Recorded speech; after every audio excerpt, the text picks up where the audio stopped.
Malakas na sampal ang dumapos sa pisngi ni Carmel. Napaawang ang labi niya at hindi makapaniwala. "Dad, how could you?" Mabigat na boses ang tanong niya sa ama habang sapo ang pisngi na sinampal nito. "I have visitors, Carmel, and all you did was to humiliate me?" Hindi siya makapaniwala sa sinasabi ng ama. Ito pa ang concern nito ngayon? "Dad, I almost got killed earlier. Sinundan ang kotse ko habang pauwi ako dito, tapos ano matatanggap ko? Mula sa'yo? Sampal?" Napuno ng hinanakit at galit ang puso niya. Pakiramdam niya ay sasabog siya sa galit. "You're the one who put me in this kind of situation. Tapos ngayon, ni proteksyon hindi mo maibigay sa akin?" Mabilis na hinatak ng kanyang ama ang kanyang kamay na nakahawak sa kanyang pisngi na sa tingin niya ay labis na pamumula. "These people are the biggest investors. Pwede mo silang bigyan ng maling impresyon dahil sa ginawa mo. I could lose millions of money from their investments." Iwinaksi ni Carmel ang kamay at naikuyom ang kamao. Hindi siya makapaniwala sa sinasabi ng ama. Napaka-selfish nito. "I am your only daughter. You put my life in danger because of your goddamn illegal works. And now, sisisihin mo pa ako? Blame yourself, Dad." Tinalikuran niya ang ama at galit na pumasok sa kwarto niya at inilak yun. Siya, si Carmel Benson, ang nag-iisang anak ng malaking sindikato at nagmamay-ari ng maraming illegal business, hindi lang sa Pilipinas kundi pati na rin sa ibang sulok ng mundo. Ubod ng yaman ng kanyang ama, at yun ang dahilan kung ba't palaging nasa panganib ang buhay niya. Dahil sa mga kalaban nito sa black market at iba pang illegal na ahensya. "Mom, guide me. I don't know what to do anymore." Pagod na siya sa pagtitiis. Kung nakakaligtas man siya sa kamay ng mga kalaban, hindi naman siya makakaligtas sa lupit ng kanyang ama. "Gosh, para na ako mamamatay sa sakit ng ulo ko." Reklamo pa niya sa sarili, kahit ang totoo ay halos sanay na siya sa sakit ng ulo niya. Nagpakawala siya ng mabigat na buntong hininga. "I wish you were here, Mom, para may kakampi ako. Para alam ko na ligtas ako kahit papano." Naalala na naman tuloy niya ang nangyari kahapon, kung bakit sinalubong siya ng ama ng isang sampal. Nagmamaneho siya pa uwi galing sa Maynila nang mapansin ang 4 na kotse na sumusunod sa kanya. Hindi na siya bago dun. Kaya naman mabilis niyang inapakan ng pedal upang makaalis na agad. Ngunit nagpaputok ang mga ito. Sa sobrang daming bodyguard ni Dad, ni isa walang binigay sa akin para protektahan ako? Masakit man sa loob niya, ay parang pikit mata na lang niyang tinanggap. Ang bawat sulok sa mansyon nila ay puno ng bodyguard. Kaya naman mas naghihinanakit pa siya sa ama. Paano nga isang bodyguard ay makakaapekto sa hindi pagbabantay sa mansyon? As if naman merong ginto o kayamanan sa mansyon nila. "Miss Carmel, pinapasabi ng daddy mo na aalis siya ngayon. Hindi ka raw pwedeng umalis sa mansyon hanggat di siya nakakabalik." Rinig niya ang pagkatok ng kasambahay sa kanyang pintuan habang nagsasalita ito. Sinulyapan niya lang ang saradong pinto at wala siyang balak na buksan yun. Bumalik siya sa paghiga sa kanyang kama at tinitigan ng kisame. "I'm so tired of this life." 24 years old na siya, ngunit wala siyang kalayaan. Magmula nang mamulat siya sa mga illegal na trabaho ng kanyang ama, hindi na niya naranasan pang mabuhay ng mapayapa. Tumayo siya at lumapit sa malaking bintana. Tinitigan niya ang langit bago pumikit. "Please, ayoko na dito. Ayoko na mabuhay sa takot at pangamba. Ayoko na mabuhay na walang sariling kalayaan." Makulimlim ang kalangitan. Para bang dinadamayan siya nito sa bigat ng kanyang nararamdaman. Nang muli siyang bumalik sa kanyang higaan, ay dinamdam niya ang bawat sakit at desidido na siya. Gusto niya nang makawala sa ama. Hindi na niya alam kung paano siya nakalabas sa mansyon nila, na sa bawat sulok ay may mga gwardya. Dahil na rin siguro sa pagiging pitit niya, ay mabilis siyang nakakakilos. Sa likod ng mansyon siya dumaan. dahil kung sa harapan ay panigurado na mahuhuli siya ng mga gwardya. Mabilis siyang tumakbo. Kahit pa ang suot niya lang ay ang kanyang sleepwear, ay hindi na siya uminda at nagpatuloy na lang sa pagtakbo. Malayo sa kabihasnan ng kanilang mansyon. At kapag may mga bisita ang ama, ay ang mga tauhan lang nito ang sumusundo at naghahatid sa mga ito. Carmel! Gumapang ang takot sa sistema ni Carmel nang marinig ang malakas na sigaw ng ama. Paanong nakauwi ito agad? Patay. Bulong niya sa sarili at mas binilisan pa ang takbo. It's now or never. Kung makakalaya siya sa ama ngayon, maaari niyang piliin ang buhay na gusto niya. Ngunit kung maibabalik siya sa mansyon, palaging manganganib ang buhay niya. Palagi lang siyang masasaktan ng ama. Palagi lang siyang masasaktan nito, hindi lang sa pisikal, kundi na rin pati ang kanyang puso. Dahil sa pagtakbo, ay hindi niya napansin ang sanga na nakausbong. Natilapid siya nito dahilan para matumba siya at tumama ang braso niya sa bato na nandun. Aray!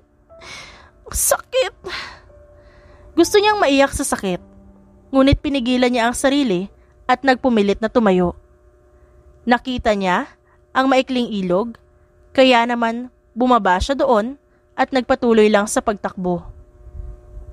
Hindi niya alam kung ilang minuto o oras na siyang tumatakbo. Ang paulit-ulit lang na tumatakbo sa isip niya ay kailangan niyang makalayo sa ama. Mukhang naliligaw na ako. Gusto niyang tawanan ng sarili. Paanong hindi siya maliligaw? Hindi naman kasi siya pamilyar sa bawat sulok ng gubat na to. Nanghihina siya. Nararamdaman niya ang paghapdi ng balat dahil sa sugat at mga gasgas na natamo niya kanina. Maging ang tsinelas niya ay nawala na rin. What the? Nanlalabo na ang paningin niya nang humampas siya sa kung saan. Matutumba na sana siya nang saluhin siya nito.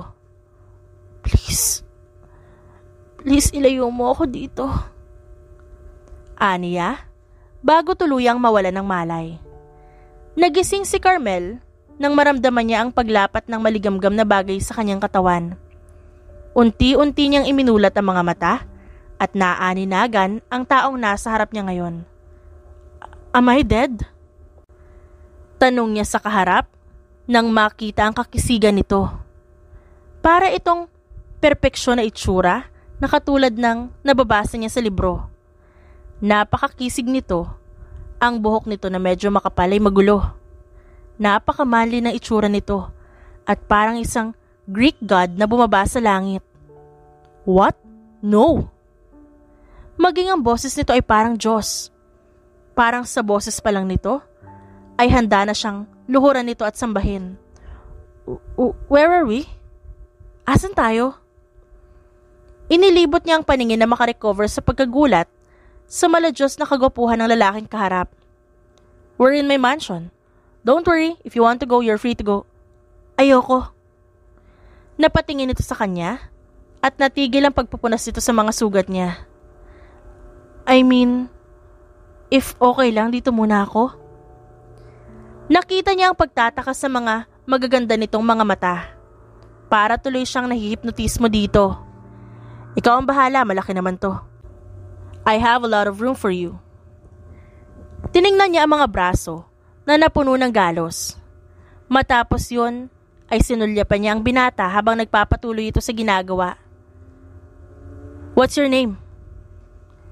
Paunang tanong niya dahil napuno ng panandali ang katahimikan. Wescon. Napatangu-tangu siya ng bahagya. Maging ang pangalan nito ay parang hinangos sa pangalan ng mga Diyos. I'm Carmel.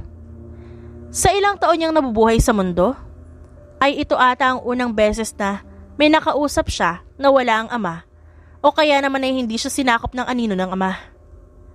Nice to meet you, Carmel. Ngumiti siya at tumango. Ilang sandali pa ay natapos din ang binata sa paglilinis ng sugat niya, kaya naman tumayo na ito. Bahagya niya pang kinagatang labi dahil sa mga iniisip. Hindi niya alam kung tama ba ang gagawin niya. Wescon, will you marry me? Agad itong natigilan at hinarap siya.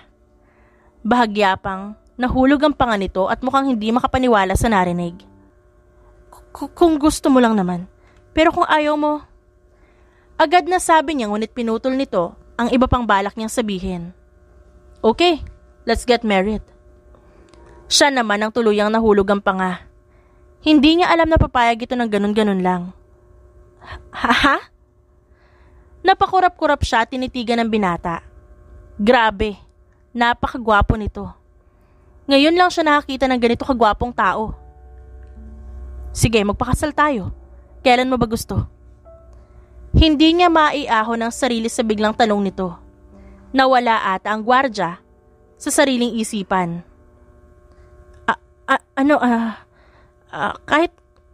Kahit ngayon na mismo? Nauutal na sambit niya. Umakyat ata bigla lahat ng hiya niya sa muka, kaya naramdaman niya ang pag-iinit noon. Okay then, I'll buy you clothes for the meantime. May kwarto sa tabi ng main bedroom, pwede ka dun muna. Tumango siya kaya tuluyan na itong naglakad palayo para ilagay ang plangganita sa kitchen. Inilibot niyang muli ang paningin. Malaki ito kumpara sa kanilang mansyon. Magaganda ang mga marble na nakadisplay at mukhang mamahalin. Nakadim lang ang ilaw kaya naman para siyang naeengganyo na ipikit ang mga mata at matulog. Come, I'll guide you to your room. Nito na makabalik mula sa kitchen. Lumapit pa ito sa kanya para alalayan siya. Aray! Daing niya nang maramdaman ang pagkirot ng kanyang paa. Sabay pa silang napatingin ng binata sa paa niya. May mga sugat ka rin pala dyan? Walang sabi na binuhat siya nito. Nagulat man, ay bahagya siyang nakaramdam ng pagkalma sa puso. Matutulis kasi yung bato sa ilog. Dun siguro ako nasugat. Usal niya, kahit pa hindi naman siya tinatanong nito.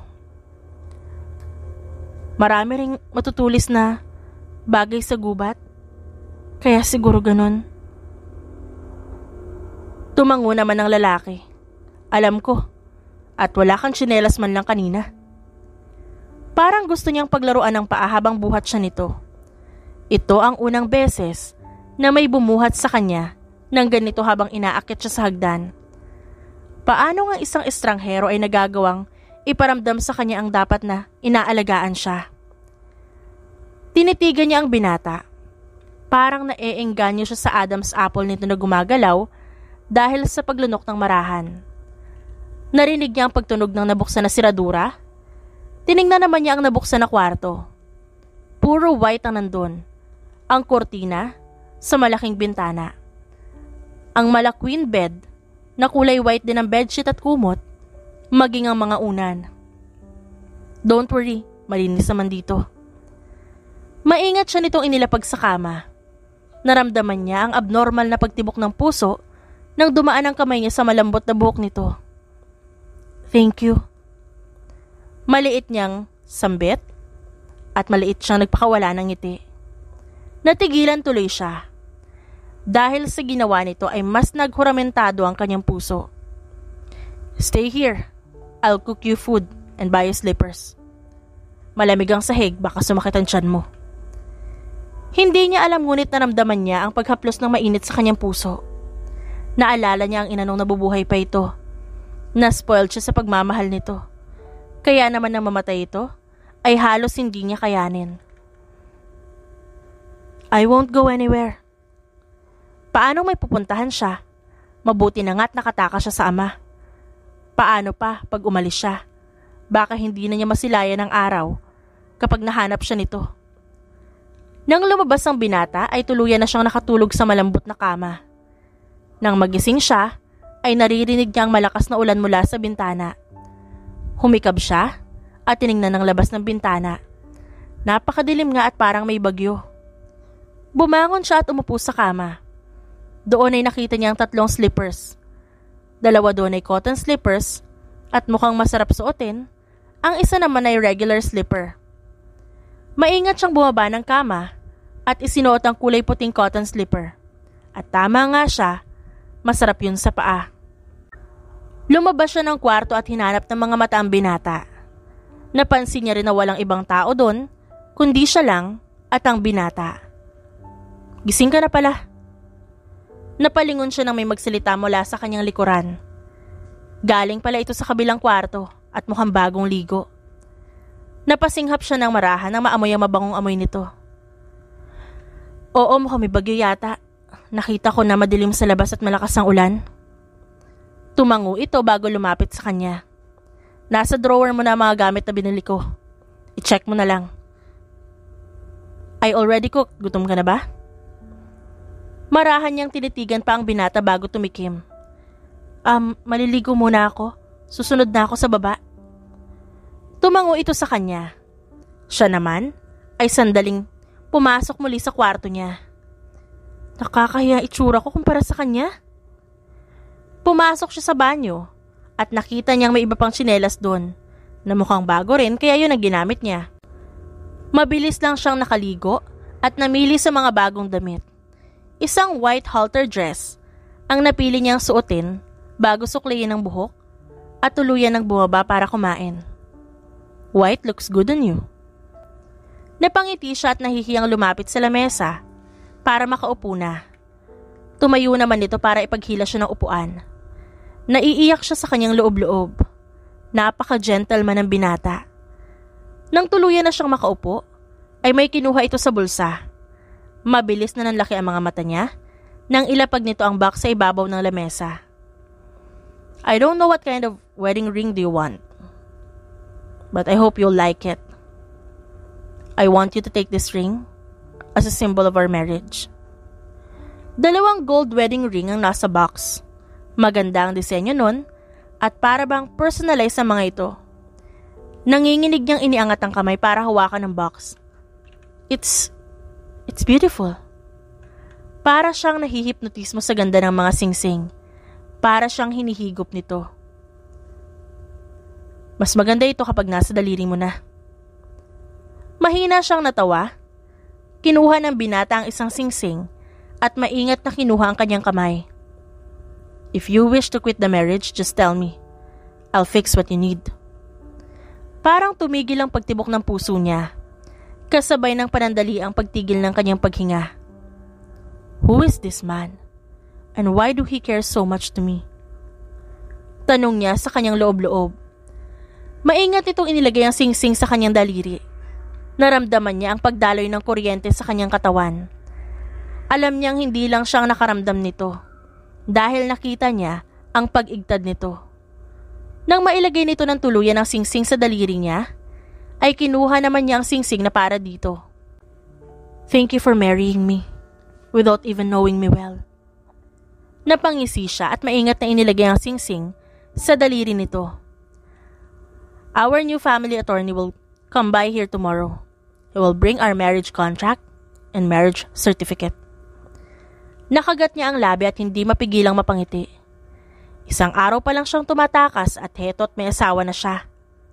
So let's eat. Alam kong gutom ka na. Tumango siya bago muling sulyapan ng mga daliri nilang may singsing. Itinago niya ang nagkukumawalang ngiti bago magsimulang kumain. Madilim ang mukha ni Wiscon at galit na isinara ang laptop na nasa ibabaw ng table niya. Naikuyom niya ang kamao bago inikot ang swivel chair para magpakawala ng buntong hininga.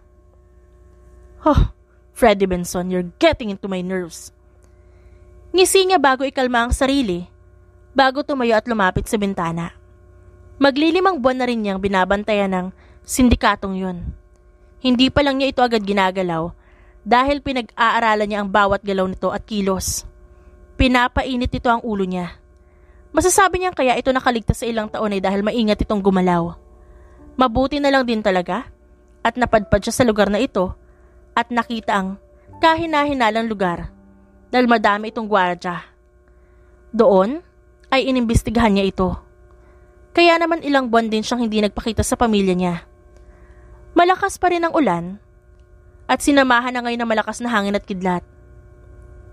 Mom! Narinig niya ang sigaw na nagmumula sa kabilang kwarto. Kaya naman mabilis siyang lumabas at kumatok sa kwarto ng dalaga.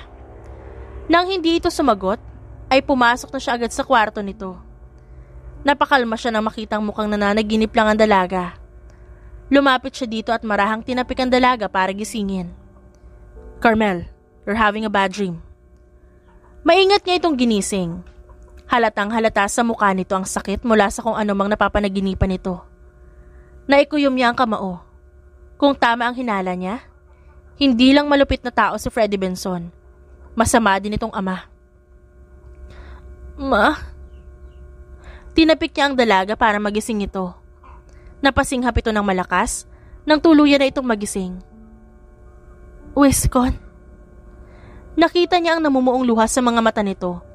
Kaya naman hindi na siya nagsalita at maingat niya itong niyakap. Shh!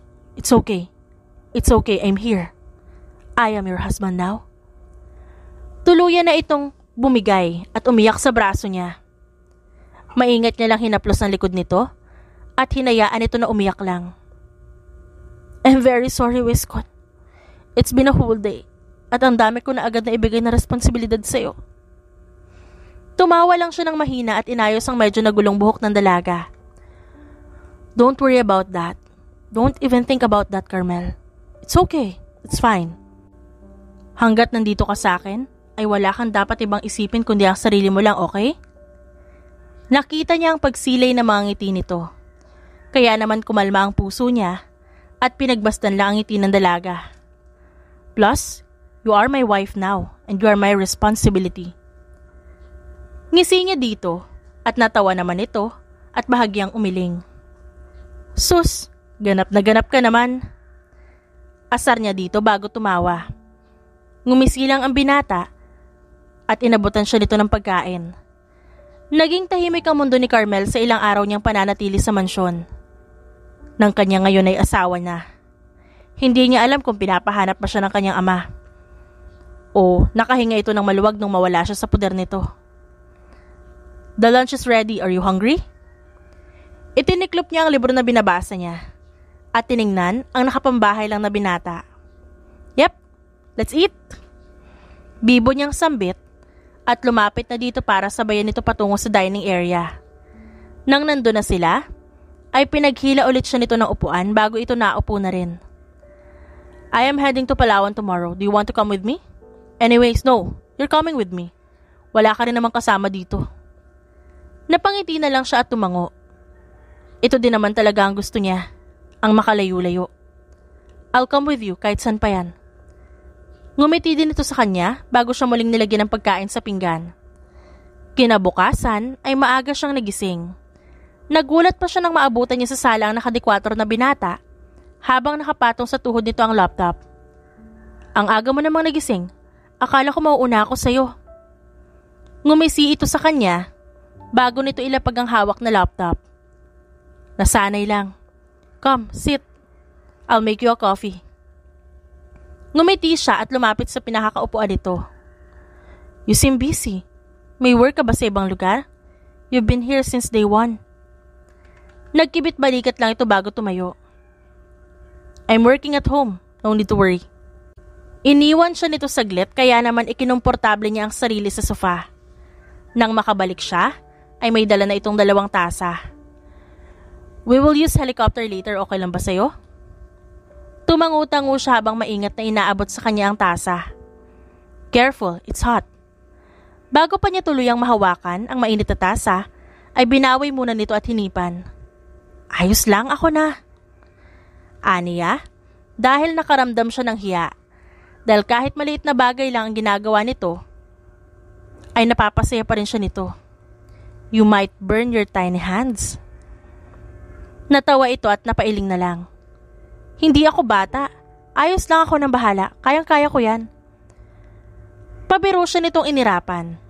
Mas natawa naman tuloy siya at maingat na kinuha dito ang tasa ng kape. Nang makuha na niya ang tasa ay maingat siyang sumimsim doon. Ouch! Mainit nga. Natatawang sambit niya at inilapag ang tasa ng kape sa may table. Sabi ko naman sa'yo, di ba? Mainit? You're not being careful.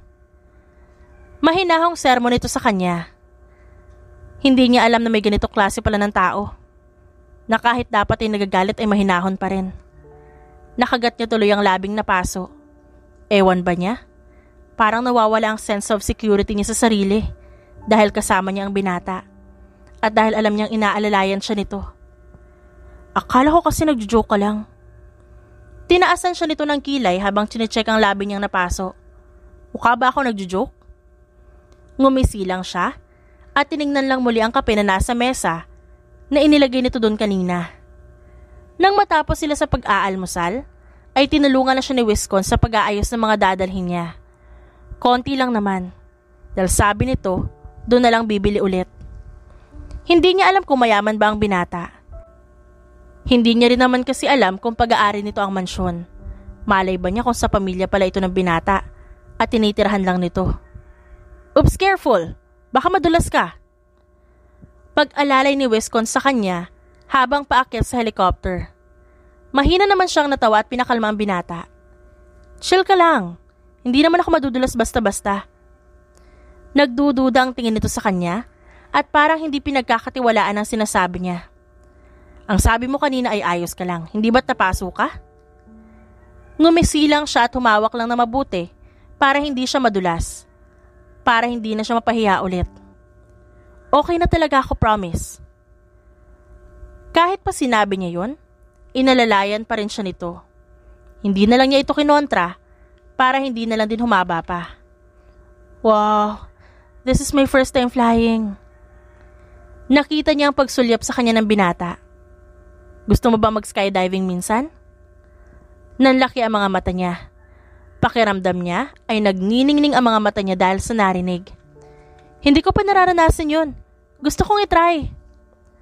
Ngumiti ito sa kanya bago hinawakan ng maingat ang kanyang kamay. Okay, let's do some skydiving some other time. Ngumiti siya ng ubod ng lawak at tumangutango. Tinanaw niya ang ibaba. Hindi niya alam ngunit nakaramdam siya ng takot nang makita niya ang mansyon ng kanyang ama. Malayo ito sa mansyon ni Wiscon, ngunit kapag nasa itaas ay kita ang layo ng pagitan nito. Are you okay? Tiningnan niya ang binata at kumurap siya ng mga mata para pigilan ng luhang nagbabalak na lumabas. Yeah, of course. Ibinaling na lang niya sa iba ang tingin para ma-enjoy niya ang view kaysa indahin pa ang walang pakialam niyang ama. Marahan itong pinisilang kamay niya bago ngumiti. You're safe with me, Carmel. Don't worry. Hindi niya alam ngunit parang may laman ang sinabi nito. Maaari kayang may alam ang binata sa pamilya niya? Nakatulog siya sa biyahe nila. Halos 1 oras lang naman ang biyahe ngunit inantok pa rin siya. Hindi niya tuloy nakita ang ibang magagandang view. Good morning! Mahinang bati sa kanya ni Wiscon. Ngumiti lang siya dito bago humikab at tiningnan ang bumababang helicopter. Sayang di ko nakita yung view. Natawa lang ang binata bago ayusin ang buhok niya. Huwag kang mag-alala. Marami pang pagkakataon na makikita mo ang iba't ibang klase ng tanawin. Shall we go? Masaya siyang tumango. Naunang bumaba sa kanya si Wiscon at inalalayan naman siya nito. Dahil sa lakas ng hangin, ay napapalipad ang buhok niya. Kaya naman kahit ang buhok niya ay maingat na hinawakan ng binata para makababa siya ng maayos. Welcome to my father's land, here in Palawan.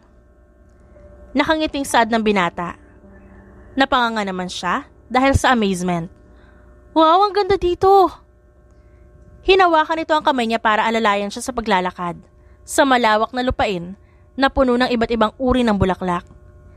Mayaman man ang kanyang ama, ay hindi niya kailanman ginamit ang pera nito para sa mga luho niya sa buhay. Alam niyang simulat sa pool, nagaling sa masama ang perang meron ng kanyang ama. Kaya naman ang natirang pamana ng kanyang ina, yun ang ginamit niya habang lumalaki. Wala siyang napuntahang ibang lugar, maliban sa mansyon nila at sa Maynila. Doon lang naman kasi siya pwedeng pumunta. Kapag lumayo siya, tiyak na may susundo sa kanya at hindi niya alam kung ano na namang gagawin sa kanya ng ama. Doon lang naman magaling ang kanyang ama, ang saktan siya. Ngunit kung pagdating sa proteksyon, walang-wala siyang napapala. You can enjoy here. Pwede kang pumunta kahit saan. You can swim around, run around. No one's gonna hurt you here. Ngumiti siya ng malawak dahil sa sobrang saya ng puso. Niyakap niya pa ito. Thank you. Thank you so much, Wiscon. Hi! Halos atakihin sa puso si Carmel nang may magsalita sa likod niya. Papaluin na sana niya ito nang mapansing hindi ito si Wiscon. "Who are you?" Tanong niya agad dito. Ngumisi ito at bahagyang umatras. "Wow, nice one. Ang akala ko hindi mo malalaman ang pagkakaiba namin ni Wiscon. You're great." Nangunot ang noo niya. Pinagtitripan ba siya ni Wiscon? "I'm Walter, by the way. I'm Wiscon's twin brother." Nagulat siya ngunit hindi niya pinahalata yun. May kakambal pala ang binata. Kamukhang kamukha nga ito ni Wiscon. Mas matapang lang ang feature nito at iba rin na hairstyle. Hi. I'm Carmel." Dapat ba niyang sabihin na Perez siya o Benson? "Oh, nice ring. Kasal ka na pala? Hindi sinabi ni Wiscon sa amin. Mukhang mananalisi pa siya na may asawa na." Bulong nito. Narinig naman niya. "Walter, Mom's calling you." "Nandito ka lang pala." Masungit na tawag ni Wiscon sa kakambal nito. Tiningnan naman niya ang binatang papalapit. Kung hindi nga niya ito kilala ay malilito talaga siya. "Bro, you didn't tell us that she's married. Look at her finger, dude." Nakita niya ang pagtaas ng kilay nito hanggang sa makalapit sa kanila. Nagulat na lang siya nang ilagay ng binata ang kamay nito sa mukha ng kakambal nito at basta na lang sinubsob ang daliri sa mga mata nito. Aray! Oo na, tama na, nakita ko na. Kailangan talagang ingudgud sa mukha ko?" Gusto niyang matawa sa mga ito dahil ang kukulit. "Sira ulo, yari ka kay Wendy Sungit. Nagpakasal ka nang hindi kami sinasabihan?" Ngumisi lang ang binata at marahang hinawakan ng kamay niya. "Next time, don't tell anyone. I'll kill you if you tell them." Nagkunwari itong isinisipar ang labi. "Okay, then your secret are safe with me. Ikaw lang naman mukhang inosente na madaldal." Nagngisian lang ang dalawa bago sila nakarinig ng pagtawag sa di kalayuan. "Kanina ang tinawag ko ito si Walter, ngayon pareho na kayo." Lumabas sa pinto ang isang babae. Maganda ito at nakaputi. Para itong isang anghel na ibinaba sa lupa. Mahaba ang buhok nito at nangingintab. Parang nakakainggit tuloy ang buhok nito. "Ma'am, ito kasing si Wiscon, ang daldal." Umira pa ito sa kanila, bago parang isang bata na tumakbo sa ina nito. "I'm sorry about him. Ganun lang talaga yun."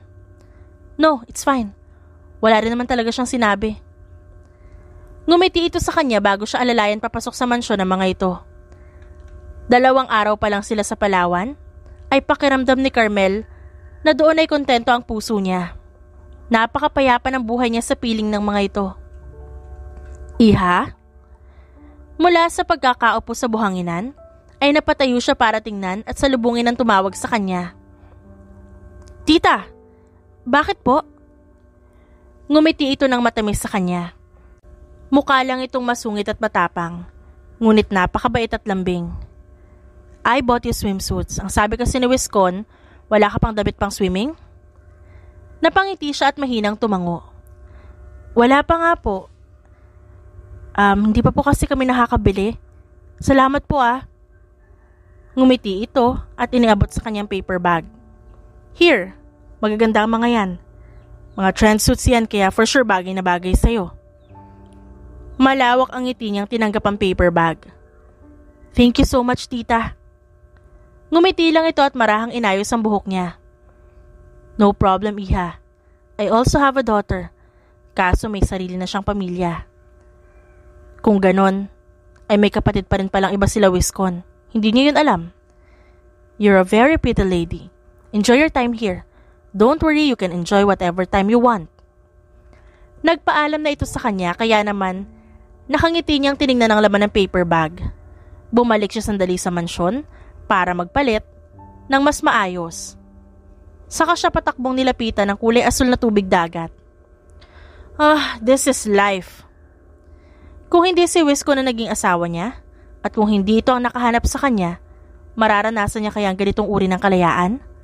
Ang makalangoy ng walang oras? Ang tumakbo na walang pumipigil? Ang mamasyal ng walang panganib sa buhay? Seems like somebody's enjoying. "Hi, I bought you snacks." Nilingon niya ang binata at may hawak itong silver tray na puno ng laman. Hinilamos niya ang mukha bago umahon sa tubig. Agad naman siyang binigyan ng towel ng binata. Mom cook, tikman mo daw ang specialty niyang merienda. Ngumiti siya at tinanawagan ng laman ng tray. Masyado naman ata ako na-spoil ng pamilya mo.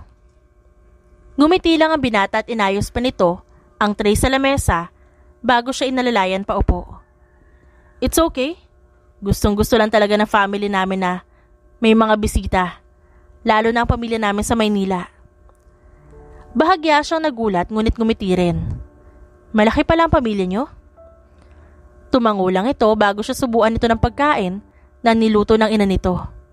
You guys are spoiling me, baka masanay ako nito. Humina ang boses niya sa huling sinabi. Gustong-gusto niya ang ganitong pakiramdam. Para siyang nangungulila sa ganitong pagkalinga at kay Wiskon. Kay Wiskon niya lang ito naramdaman. At sa pamilya nito. Paano kung masanay siya at may magustuhan na iba ang binata dahil hindi naman sila nagpakasal dahil mahal nila ang isa't isa? Masanay ka lang. Okay lang naman sa amin na kahit ikasal ka sa iba, ay pupunta ka pa din dito para lang magpa-spoil sa amin. Marahan niyang nakagatang labi habang nagsasalita ang binata. Hindi niya alam, ngunit ang isipin pa lang na maghihiwalay din sila nito ay nasasaktan na ang puso niya. Ako talaga? Mamaya nga ikaw itong makakapangasawa ng iba. Kung ganon, hindi na ako pwedeng pumunta dito dahil magsiselo siya sa akin. Nakita niyang pagngiti nito bago siya ipagsali ng juice sa baso. Depende kung magsiselos ka sa sarili mo. Natigilan siya sa sinabi nito. Pakiramdam niya ay namanhid bigla ang tuhod niya at para siyang nanghina kahit pa nakaupo lang naman siya. Ha? Ngumiti lang ito sa kanya bago muling subuan ng pagkain. Ha? Parang nang-aasar pa na ulit ito sa tanong niya. Para bang patay mali siya ito. Napakurap-kurap siya. Feeling niya ay nakuha na siyang pagtripa ng binata dahil mukhang nagiging close na talaga sila. Pati ang puso niya ay parang lumalapit na dito. Ang sabi ko depende sa'yo. Natigilan siya sa pagnguya at napatingin sa binata. Seryoso na ang boses nito. Diretso siyang napatingin sa mga mata nito at para siyang nahihipnotismo. Nagtungo sa Maynila ang buong pamilya ni Wiskon at sila lang ang naiwan sa mansyon nito sa Palawan. Ito ang ika-5 araw nila dito at aaminin niya na gustong-gusto niyang manatili dito ng mas matagal. Carmel, gusto mo ba mag-golf? Tiningnan ni Carmel si Wiskon na nasa ibaba ng hagdan. Bumaba tuloy siya para makita kung nasan ito. Golf? Hindi ako marunong. Paano ba naman kasi siya matututo? Ang ama naman niya ay kahit anong sports ay hindi siya pinapayagan. I'll teach you. Pwede ka pa namang matuto.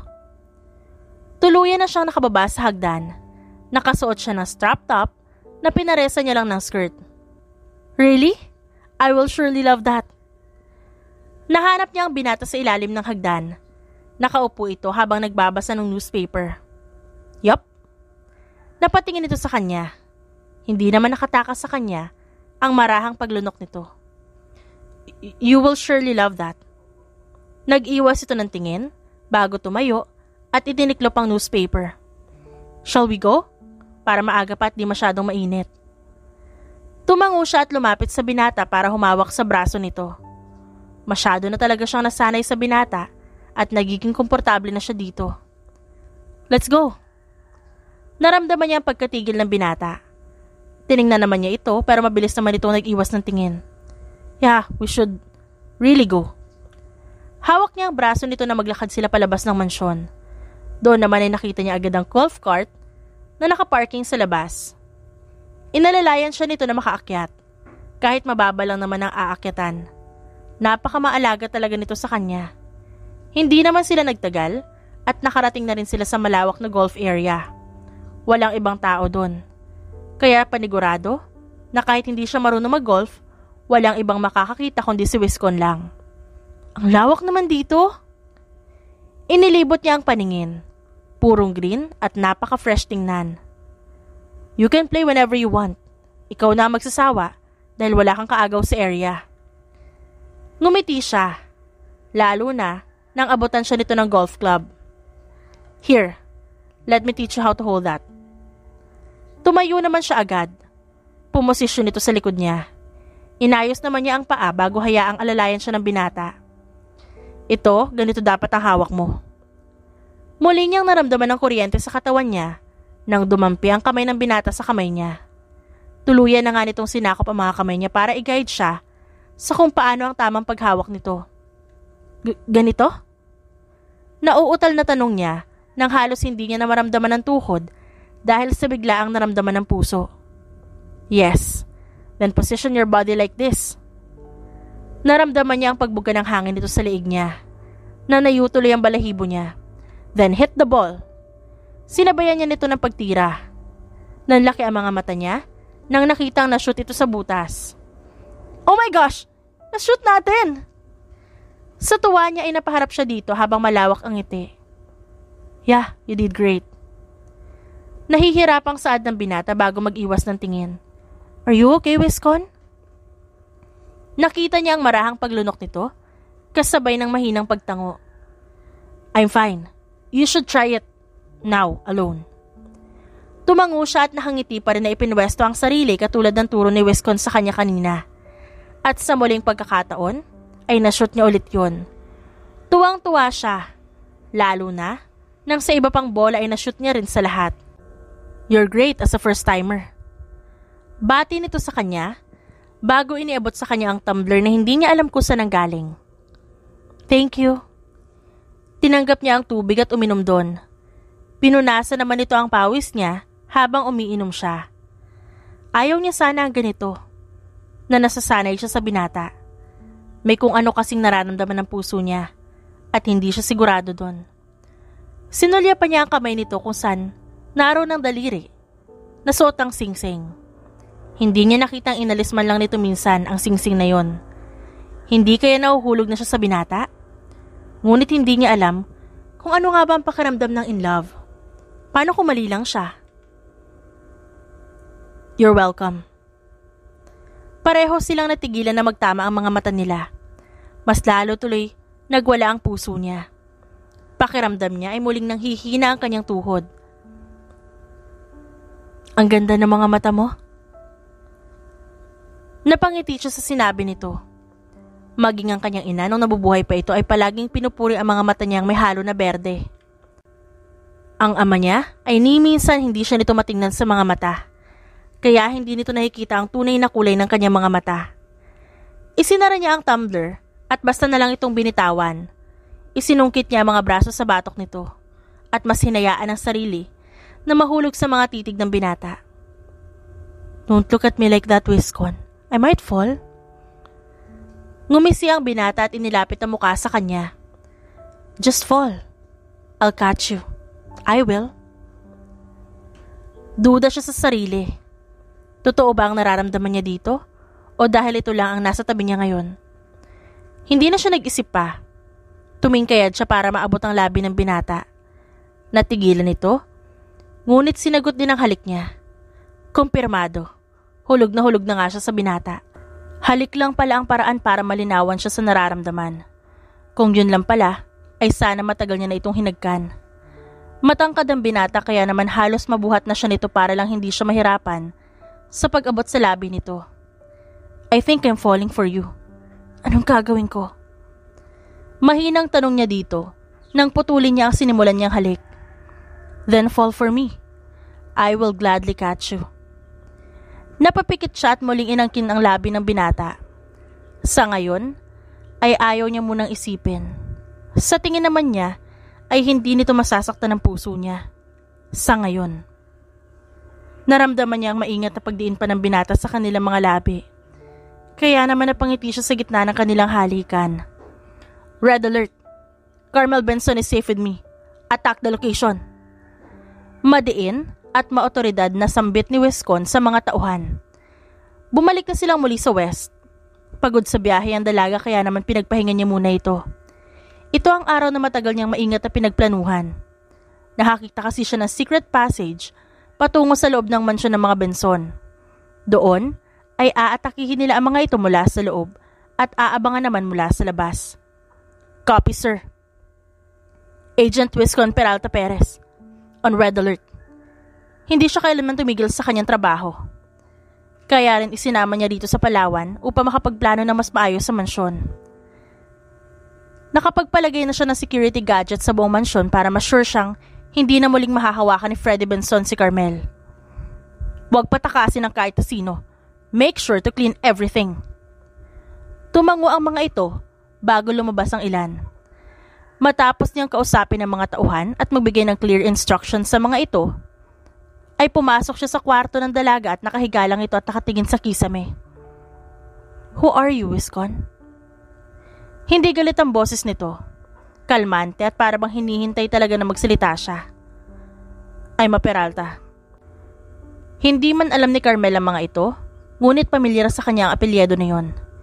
Ito ang apelyido na laging naririnig nitong binabanggit ng ama. The top agency of agents? I am Wiscon Peralta Perez. I'm a secret agent that's been hunting your father. If you're thinking that I used you, you're wrong. I never think of that. Pumikit ang dalaga at mapait na ngumiti. Kinakabahan siya. Magagalit ba ito sa kanya? Nagulat siya nang bigla na lang ito yumakap ng mabilis sa kanya. At kasunod ay ang mahinang paghikbi.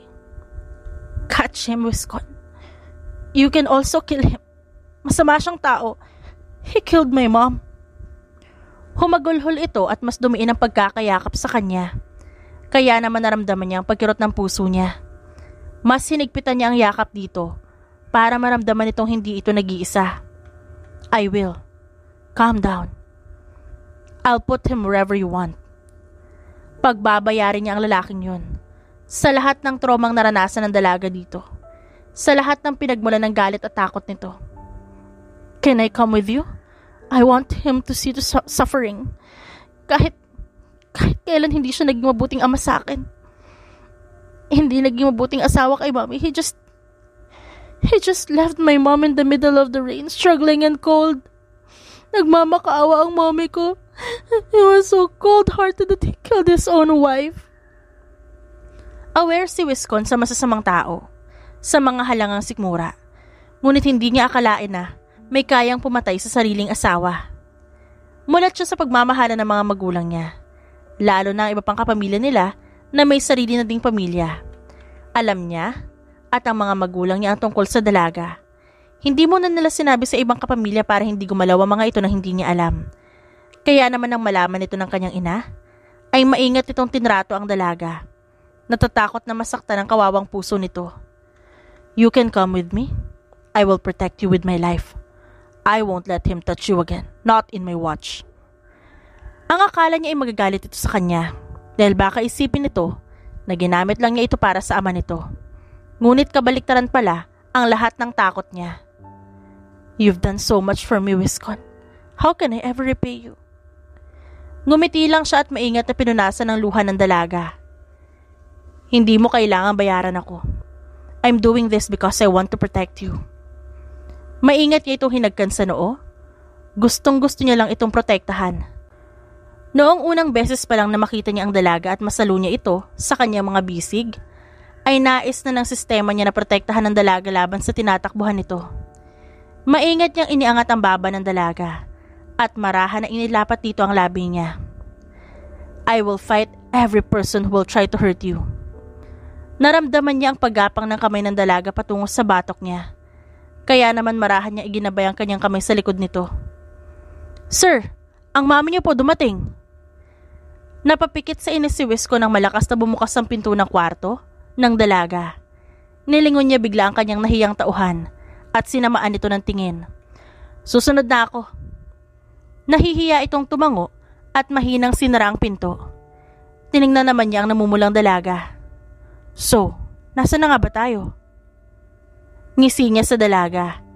Natawa naman ito at tinulak siya papalayo. Nakakahiya. Nakita niya pa yun. Tinakpan pa nito ang muka na ngayon ay pulang-pula na. Maingat naman niyang inalis ang kamay ng dalaga sa mukha nito. It's okay. Hindi naman niya makikita ang iba nating gagawin eh. Mas lalo itong namula at hinampas siya sa braso. Wiscon, nasa ibaba na raw si tita. Mamaya may dumaan dyan. Isipin pa nila baka kung anong ginagawa natin. Natawa lang siya sa reaksyon nito bago ito muling hagkan. So what? We're married. Pabiro siya nitong inirapan bago mahinang tinulak. Stop flirting with me, Wiscon. Bumaba ka na dun. Napapailing na lang siyang muling inangkin ng labi nito. Pakiramdam niya ay nauuhaw siya sa halik ng dalaga. Okay, but I will surely flirt you non-stop kapag natapos na ang kaso ko kay Benson. Ngumiti ito sa kanya at ngumiti. You're not a Benson anymore. Let's change your last name officially. Tumango-tango ito at sa pagkakataong ito ay ang babae na ang umangkin sa kanyang labi. Iginalaw niya yon, mas maingat, punong-puno ng pagmamahal. I don't know what to do kung di mo ako niligtas nung araw na yun sa gubat. Ramdam niya ang pagmamahal nito sa kanya, puro at walang pagkukunwari. Mukhang magaling pumili si Cupido. Sa gwapong katulad ko pa nahulog, ang malaanghel na gaya mo. Natawa silang pareho bago nag-iwan ng mapang-asar na mga ngiti. Magaling nga talaga siya. Sapol na sapol kasi ang puso ko. Niyakap niya ang dalaga. Nakumpirma niya sa sarili na wala siyang hindi kayang gawin para lang protektahan ang kapayapaan nito. Para lang mapangalagaan ang kakalmantehan sa buhay nito. Inihanda na ni Wisco ng sasakyan. Tiningnan niya lang ito. Sa unang sasakyan na yung ina nito at ang kakambal niya. Tumakas na ako sa daddy nitong mga anak ko. Natatawa pang saad ng ginang na mag-usap sila nito. Are you ready? Tinitigan niya ang kamay ng binata na nakalahad sa harap niya. Handa na ba talaga siyang harapin muli ang kanyang ama? Ang taong minsan niyang tinakasan? Ang taong rason kung ba't pinili niyang makipagsapalaran sa gubat kesa manatili sa mansyon nito? Ngumiti siya at tinanggap ang kamay ng binata. Basta kasama ka. Sumakay siya sa kotse. Bago pa man isarang pinto nun, ay narinig niya na ang pagkasa sa mga baril. Naramdaman niya agad ang takot sa puso niya. Ngunit gusto niya niyang matuldukan ng kasamaan ng kanyang ama. Nang umandar na ang sasakyan nila, ay tahip-tahip na ang kabang nararamdaman niya. Umaakyat ang takot sa kanyang puso. Paano kung may mangyari sa binata? Kilala niya ang ama at wala itong sinasanto. Alam niya rin na matagal na nitong pinag-iinitan ng mga Peralta. Malayo pa lang ay rinig niya na ang putukan at mga pagsabog. Mula sa loob at nakahanap naman si Wiscon ng secret passage patungo sa mansyon. Alam niya yon dahil yun ang ginamit ng ina sa pagtakas nun sa poder ng ama. Ngunit hindi na niya ito naalala pa nung tumakas siya. Huwag kang lalayo sa akin. You'll be safe kung mananatili kang nakalapit sa akin. Ngumiti siya dito at tumango. Hinawakan nito ang kamay niya at sa kaliwang kamay nito ay ang isang baril. Let's finish this. Hinagkan pa muna siya ng binata sa noo bago sila tuluyang pumasok sa loob. Sumalubong sa kanya ang mga dugo ang tauhan ng ama. Mukhang hindi handa ang mga ito kaya halos maubos sila. Nagpaputok si Wiscon sa gilid. Doon ay nakita niya ang isang lalaking patakbo sana sa kanila na bigla na lang bumulagta. May sumugod mula sa likod nila. Naiiwas agad siya ng binata at inikot siya nito sa ere bago sipain sa liig ng lalaki. That was fun? Nauutal niyang sambit at hinaklit nito ang bewang niya at ilapit sa katawan nito. And dangerous. Kumindat ito sa kanya. Hindi niya alam kung dapat ba siyang kiligin sa lagay nila ngayon. Lalo na't pinapaulanan sila ng mga bala. Parang magsuslow-mo ang paligid nila. Ang paligid ay biglang tumahimik at ang mga titig lang nito ang nakikita niya. Stop that, lovers. Puro dugo sa paligid. Baka naman pwede muna kayo magpaawat. Tiningnan ni Wisco ng kanyang kakambal na masama ang tingin sa kanila. Bigla namang umisi si Walter at dinilaan lang sila. Walter is right. Let's continue this later. Sabay silang natawa. Tumango naman ang binata at isinayaw siya nito sa gitna ng madugong paligid habang umiiwas sa mga atake ng mga kalaban. Nang may magpaputok, ay iniwas siya ni Wiscon at bahagyang iniyuko. I know that you were trouble, you brat. Sabay silang napatingin ng binata sa nagsalita. Puno ng galit ang boses nito. Tiningnan niya ito at hindi pa rin nagbabago. Punong-puno ng kasamaan ang masisend sa matandang lalaking kaharap nila ngayon. May hawak itong baril sa dalawang kamay nito habang nakatutok sa kanila. Why can't you stop, Dad? Naalala na naman niya ang hinanakit niya sa ama. Ni kailanman hindi niya talaga naalalang itinuring siya nitong anak. ni hindi niya maramdaman na minahal siya nito. You ruined everything that I built. Pareho kayo ng nanay mo. Pareho kayong walang silbi. Naikuyom niya ang kamao. Umaakyat ang galit sa puso niya. I hope that you will rot in hell. Galit na sigaw niya dito. Alam niyang nararamdaman ng binata ang galit niya. Kaya marahan itong pinisilang kamay niya. I hope that no one will ever care for you. Sumikip ang dibdib niya. Habang tinititigan niya ang ama, ay naaalala niya ang itsura ng kanyang ina na umiiyak. Nagmamakaawa ito habang dumudugo ang matagal ng nakaluhod na tuhod.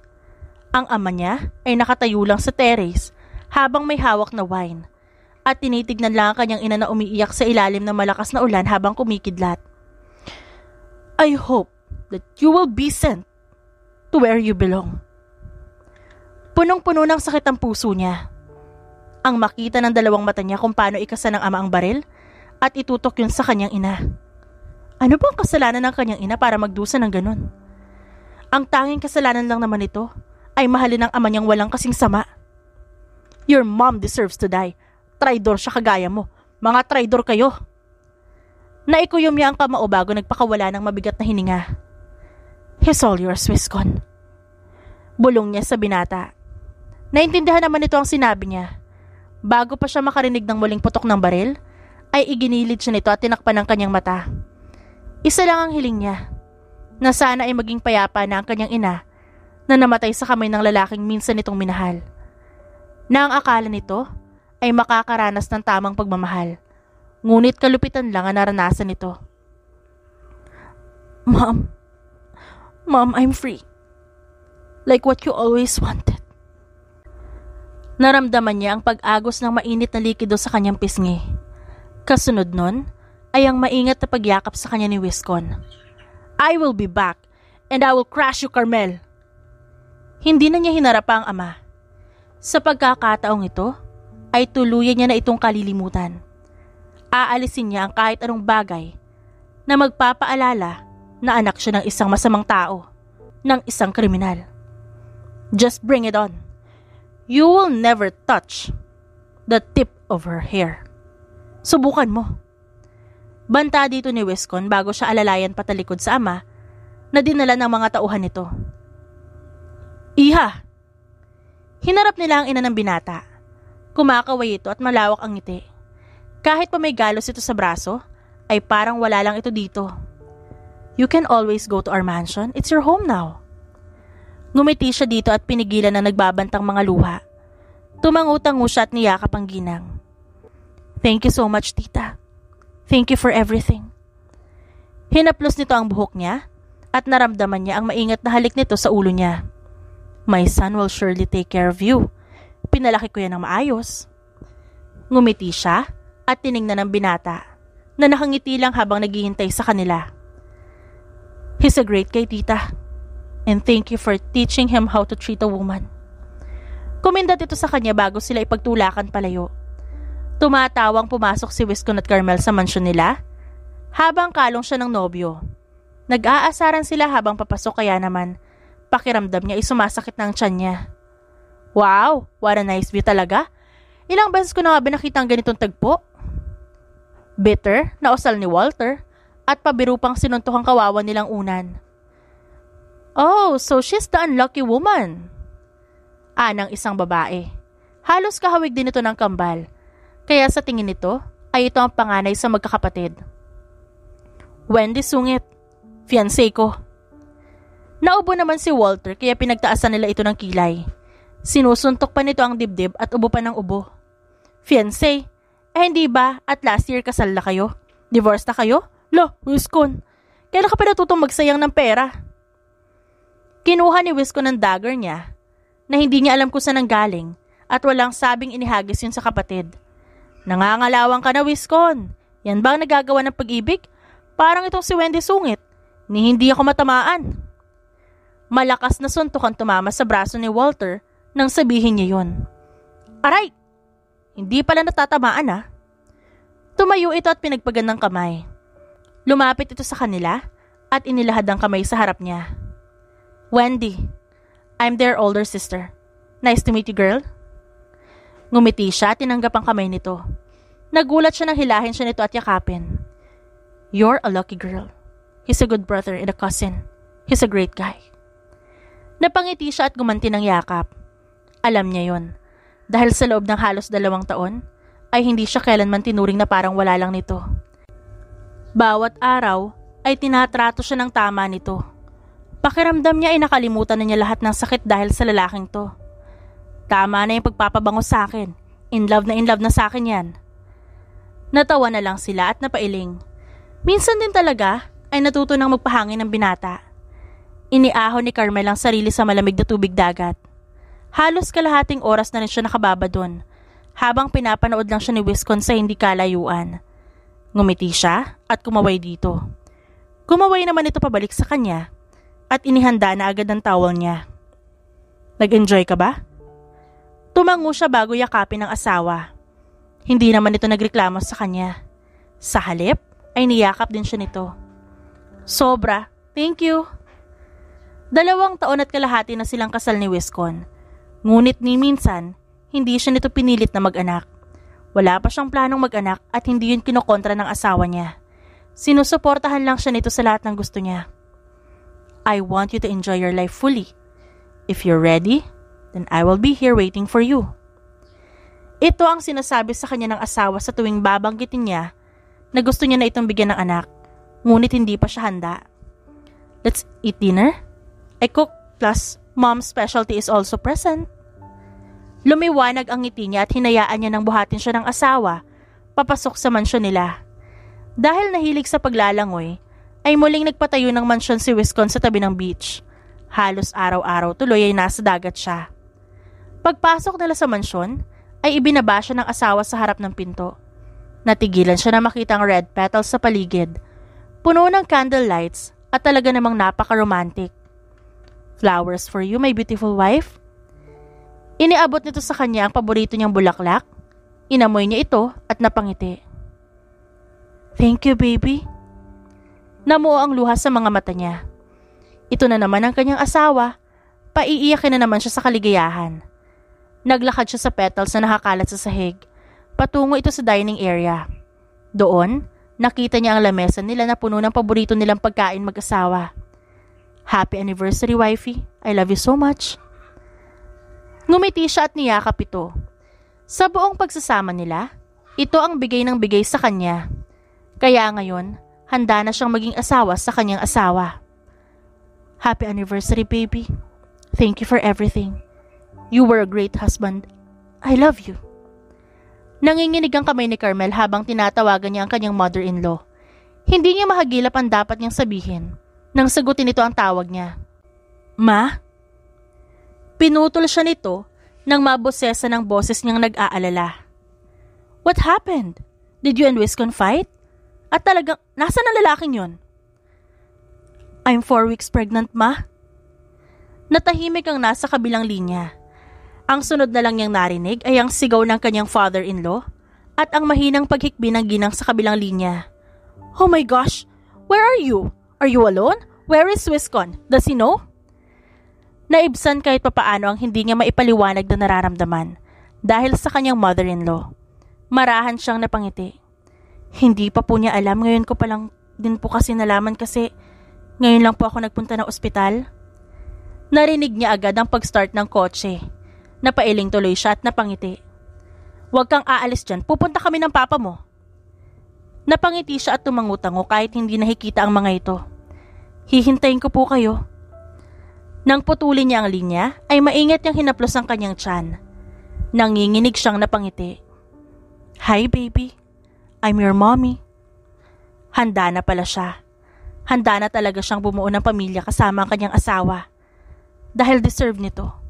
Dahil ibinigay nito lahat sa kanya. Carmel! Tumayo siya ngunit mabilis na lumapit sa kanya ang ginang at pinaupo lang siya ulit. So, how do you feel? Nahihilo ka ba? Umiling-iling siya. Maingat naman itong hinaplos ang kanyang maliit pa na tiyan. Okay po ako, ma. Matutuwa si Wiscon kapag nalaman niya to. Lumapit sa kanya ang kanyang father-in-law. Suot nito ang matamis ng ngiti. Congratulations, Iha. We're so happy for you. Napangiti siya at niyakap ang mga ito. Swerte na nga siya sa asawa. Swerte pa siya sa kanyang mga naging in-laws. Nang makauwi sila, nagbalak siyang i-surprise ang kanyang asawa sa tulong ng kanyang mother-in-law. Inayos naman niya ang mga bulaklak at inihanda ang sarili para sa anunsyo sa kanyang asawa. Surprise! Ang father-in-law niya ang nagpaputok ng balloon na may lamang iba't ibang kulay ng paper sa loob na nagkalat sa sahig. Dad! Mom! Ano meron? Ngumiti siya sa asawa at ipinakita dito ang ultrasound niya. Surprise! I'm pregnant! Hulog ang panga nito. Natigilan ito at unti-unti niyang nakita ang paglamlam ng itsura ng asawa. Maya-maya pa ay para itong batang lumapit sa kanya at niyakap siya. Hindi ito nagsasalita. Maingat lang siya nitong niyakap na para bang takot itong masaktan siya. Thank you baby. I can't process this. Ito at ang sorpresa na gustong gusto ko. Maingat siya nitong hinagkan sa noo bago lumuhod sa harap niya at maingat na hinaplos ang tiyan niya. Baby, it's me, your daddy. I am your daddy. Nahulog ang mga luha niya. Hindi niya alam na ganito pala kasaya ang mararamdaman ng asawa. Tumayo ito at pinunasan ang luha niya. I am beyond happy. You don't know how much this means to me.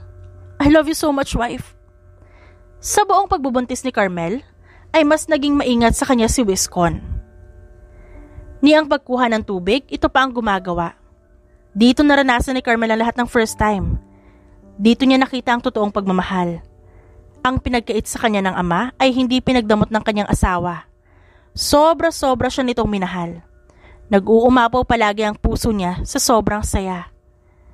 Baka kamukha ko ang magiging baby niyo Sinulya pa ni Carmel si Walter na nag-iihaw ng hotdog para sa mga pamangkin nito habang tumatawa.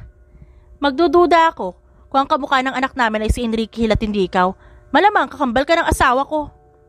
Nakuha na din niya ang pagiging sarkastiko ng asawa. Dito na rin siya natuto ng mga pangaasar sa hakambal nito. Inirapan tuloy siya ng binata bago kumagat sa hotdog ng pamangkin nito. Uncle, that's my hotdog! Ngumiti lang ang binata at dinilaan ng bata. At napakagaling naman talagang mang-asar ng lalaking to. Ihaw ka ng sayo. Pang-aasar pa nito bago tumakbo. At kasamang itinakbo ang mga hotdog. Napailing na lang siya bago haplusin ang kanyang tiyan. Mukhang sumisipa na ang baby niya. Hi wifey, you good there? Maingat na yakap ang sunod niyang naramdaman. Nakabalik na pala ang asawa mula sa Mindoro. Dala mo ba? Ngumiti siya at hinarap ang asawa. Ngumiti ito at tumangutango. Yep, fried chicken na walang asin na bagong luto mula pa sa Mindoro at halo-halong walang ube at leche flan mula sa Bohol. Ngumiti siya at niyakap ang asawa. Ayaw man niyang pahirapan ito, ngunit kapag kasi hindi nasusunod ang gusto niya, sumasakit ang puso niya. Kahit gusto man niyang pigilan ng ganong reaksyon, hindi niya talaga kaya. Oh, smile na wifey, you don't have to be guilty. I am willing to do everything whatever you want. Niyakap niya ito bago bigyan ng premyo. Isang matamis na halik. Hay, ito na naman, napapalibutan na naman ako ng mga lovebirds. Sinasabi ko na nga ba, sana nagstay na lang ako sa gitna ng dagat. Sabay-sabay nilang inirapan si Walter. Kakapaiyak lang nito sa pamangkin. At ngayon naman sila naman ang gustong asarin. Walter, tigilan mo ang kapatid mo Kung naghahanap ka na rin ng mapapangasawa, edi mas maganda. Baka mamaya tumanda kang binata. Asar dito ng mother-in-law niya. Nagtawa na naman ang mga kasama nila. Sumimango tuloy ang binata at inirapan sila. Hindi sayang naman ang kagandahang lalaki ko kung single ako habang buhay. Saka wala pa namang matandang single sa pamilya natin. Oo, ikaw pa lang ang una. Napuno ng asaran ng cottage na pinupwestuhan nila. Nang kinagabihan, ay masaya siyang nakatingin sa nag-aalab na bonfire. Napatingin siya sa kalangitan at muling naalala ang ina. Kung nabubuhay lang sana ito, tiyak na may enjoy nito ang kalayaan. Wala na siyang balita sa ama. Alam din kasi ng asawa niya na ayaw niyang makarinig ng kahit anong tungkol dito. Your mom will be so proud of you, wife. Ngumiti siya sa asawa at niyakap niya ang braso nito. I am proud of myself too. Our baby is proud of us. Ngumiti ito at maingat siyang hinagkan sa labi. Sa ilalim ng mapayapang kalangitan, sa tabi ng nagbabagang apoy, at sa malapit sa agos ng dagat. I told you, baby, you will always be safe with me. Till my last breath, you will be safe. Ginantihan niya ng halik ang asawa, at marahan, at may puno ng pagmamahal itong niyakap. Siya si Carmel, ang babaeng nagiya ng kasal sa lalaking isang araw pa lang niyang nakilala, para lang isalba ang sarili. At sa nakakatuwang pagkakataon, isa itong Peralta na magiging literal na savior at protector niya pala sa buong buhay niya. I love you, Carmel, my one and only love. And I love you, Wiscon. Thank you for saving me from the world that I didn't deserve. Kumindat ito sa kanya at marahan na siyang isinandal sa mga bisig nito. Ang kanyang pahinga. Ang binata ang kanyang pahinga. Ang binata na ngayoy asawa niya na. Ang bawat bituin niya sa kalangitan, ang kanyang hininga at buhay. Ito ang dahilan ng pagpapahalaga niya sa buhay. Dahil dito, naging komportable ang puso niya, na noon ay puno ng takot. Ngayon puro kapayapaan. Ngayon ay puro pagmamahal lamang. The end. At dyan nagtatapos ang ating kwentong pinamagatang Married to a Secret Agent. Written by Miss Angel. Dearest friends and avid listeners, don't forget to like our videos and subscribe to our channel for more wonderful stories. Mula sa aming main channel, Randall Tagalog Love Stories, and for our second channel, Miss R Stories, lubos po naming pinasasalamatan ang inyong suporta at pagtangkilik sa aming mga likang istorya. Ingat po kayong lahat and have a good day everyone. Paalam!